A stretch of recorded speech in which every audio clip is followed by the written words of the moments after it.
Hello दोस्तों, food poisoning के क्या सिम्टम्स होते हैं, क्या लक्षण होते हैं, आज इस पर बात करेंगे। फूड पॉइजनिंग एक काफ़ी कॉमन प्रॉब्लम है, खासकर ट्रॉपिकल कंट्रीज़ में, जहाँ खाने में कंटैमिनेशन होना या खाने में इन्फेक्शन का होना एक आम बात है।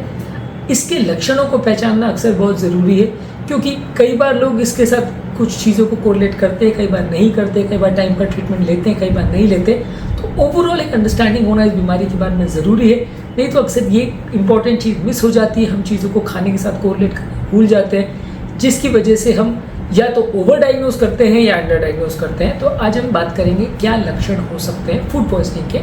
टॉपिक पर जाने से पहले जो लोग हमारे चैनल पर नए हैं उन्हें रिक्वेस्ट करूँगा कि चैनल को सब्सक्राइब करें, वीडियोस को लाइक करें, शेयर करें, फॉलो करें, कमेंट करें, पूरा देखें। ये वीडियो का हर एक पॉइंट इंपॉर्टेंट होगा और आपको एक स्पेसिफिक डिफरेंशियल डायग्नोसिस के बारे में भी थोड़ा इसमें गाइडेंस मिलेगी। किस तरह के फूड पॉइजन में क्या लक्षण होते हैं इस बारे में भी हम बात करेंगे, इसलिए हर पॉइंट काफ़ी इंपॉर्टेंट होगा, इसलिए इस वीडियो को पूरा एंड तक देखें। चलिए शुरू करते हैं ये इंपॉर्टेंट वीडियो।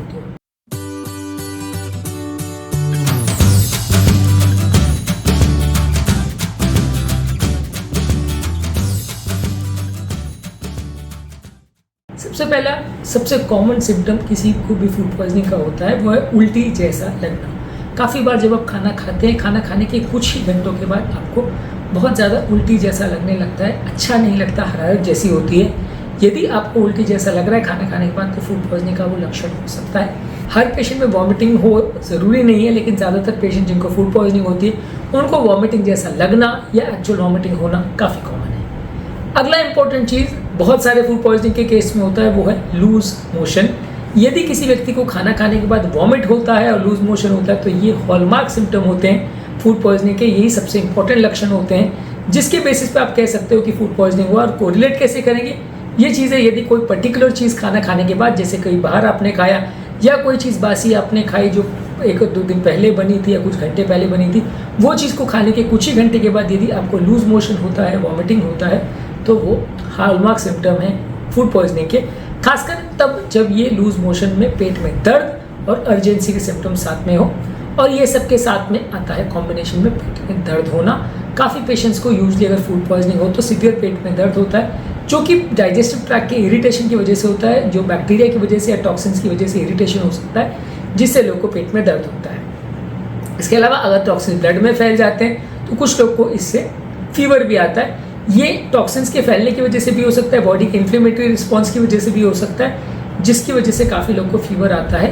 तो यदि आपको कुछ पर्टिकुलर खाना खाने के बाद उल्टी, दस्त लग रहा है और साथ में बुखार आ रहा है, तो फूड पॉइजनिंग के लक्षण हो सकते हैं। इसके अलावा कुछ लोग को सर दर्द भी होता है, जो कि फूड पॉइजनिंग के बाद होने वाले डिहाइड्रेशन से रिलेटेड होता है। इसके अलावा जब लूज मोशन होते हैं तो बॉडी में इलेक्ट्रोलाइट्स की गड़बड़ हो जाती है, बॉडी में कई बार इन्फेक्शन के रिस्पॉन्स में इन्फ्लेमेटरी रिस्पॉन्स होता है। ये सारी चीज़ों की वजह से आपको सर दर्द होने का चांस होता है, इसलिए सर दर्द एक कॉमन सिम्टम है लूज मोशन के अलावा फूड पॉइजनिंग का। इसके अलावा कुछ लोगों को फूड पॉइजनिंग के बाद हाथों पाँव में बहुत ज़्यादा दर्द होता है, मसल पेन्स होते हैं। मसल पेन यूजली सैल्मोनेला और कंपाइलोबैक्टर के इन्फेक्शन में ज़्यादा देखने को मिलता है। तो यदि किसी को हाथ पाँव में ज़्यादा दर्द हो रहा है तो इस तरह के फूड पॉइजनिंग होने का चांस ज़्यादा है।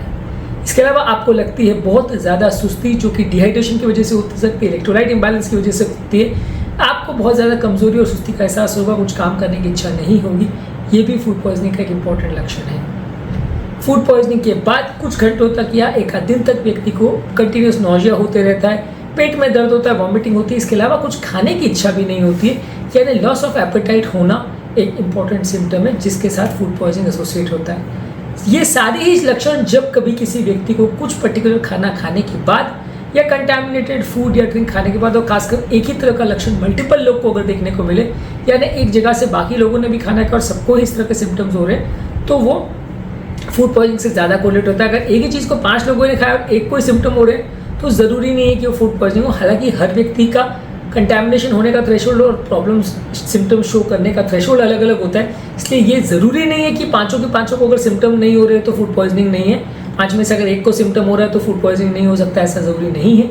हर व्यक्ति का रिस्पॉन्स का थ्रेशोल्ड ज़्यादा होता है और वो व्यक्ति ने वो पर्टिकुलर टॉक्सिन वाला प्रोडक्ट कितने ज़्यादा मात्रा में खाया था, इस पर भी डिपेंड करता है कि उसको सिम्टम्स होंगे या नहीं। लेकिन हाँ, अगर मल्टीपल लोग को सिम्टम्स आ रहे हैं तो ये ज़्यादा पॉइंट करता है कि किसी व्यक्ति को फूड पॉइजनिंग हो सकता है।